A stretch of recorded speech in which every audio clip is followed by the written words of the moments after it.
પાટણ શહેરમાં આજરોજ શુક્રવારે ભગવાન જગન્નાથની 143મી રથયાત્રા ધાર્મિક માહોલ સાથે નીકળી હતી. તો જગદીશ મંદિર ખાતેથી સવારે મંગળા આરતી બાદ ભગવાનને કોળા અને ગવારનો શાકનો ભોગ ધરાવવામાં આવ્યો હતો.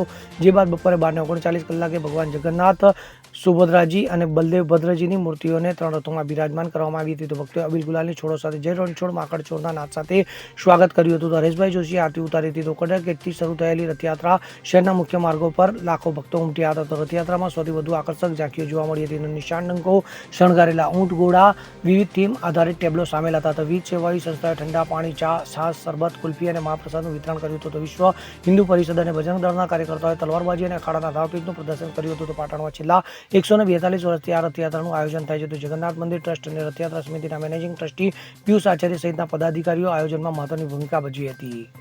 Bureau report, CN24 news. હવે જુઓ દેશ દુનિયાની તમામ ખબરો તમારી આંગળીના ટેરવે.